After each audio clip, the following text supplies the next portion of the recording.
القوات الأمريكية بشكل كامل أو بقاء مدربين أو بقاء قوات جزئية للحفاظ على أمن العراق؟ يعني أولا المرحلة المقبلة ستكون مرحلة صعبة على العراق.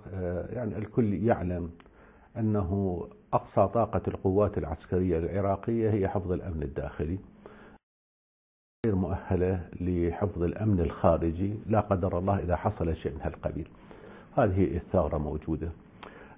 موقفنا ابتداء كان أنه ينبغي أن يمضي الانسحاب كاملا، عدم التجديد للاتفاقية الأمنية، عدم وجود قوات عسكرية أو القوات العسكرية المقاتلة بالصيغة السابقة.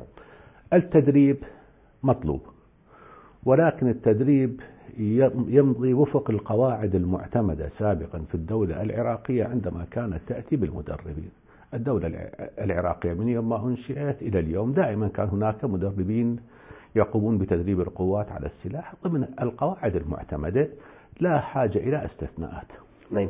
طيب اليوم البعض يتحدث بأن القوات العراقية مثل ما أشرت جاهزة لحفظ الأمن في الداخل، لكنها في الخارج ليست كذلك. ما هي متطلبات حماية العدوان الخارجي؟ كثير من الدول هي غير قادرة على تحقيق أمنها الخارجي.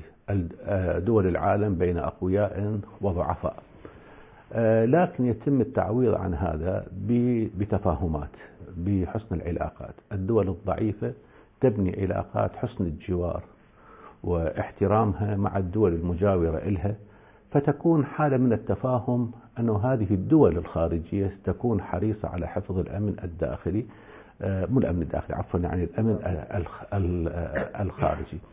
فإحنا في تقديرنا معالجة هذه المشكلة هي ليست معالجة عسكرية بكثرة السلاح. العراق حتى لو يبدي خصص أموال ضخمة للسلاح، إلى أن يكون له جيش قادر على الدفاع أمام، يعني خلينا نقول هو دفاع أمام من؟ الجيران الذين من حوله، يمكن يراد فوق 15 سنة 20 سنة.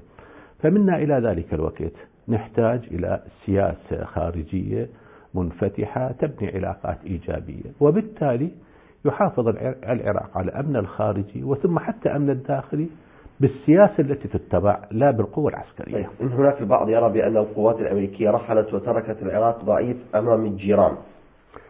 نحن نعتقد صحيح، نعتقد أن الولايات المتحدة كانت أكثر حرصا على تحقيق مصالحها من أن تبني العراق، ولذلك قد يكون جزء من السياسة الأمريكية حصلت، يعني أما أن تكون أخطاء أو أن تكون مسألة متعمدة أو مقصودة. لكن أنا يهمنا المحصلة. الولايات المتحدة تركت العراق وهو يعاني من جملة من المشاكل الكثيرة. كثير من هذه المشاكل نشأت بسبب الاحتلال، بل هم الذين أنشأوها. فهذه فالتركة التي تركت أنها تركة جدا ضخمة، ولا مجال إلا أن العراقيين نفسهم يحاولون أن يعالجوا تلك الآثار.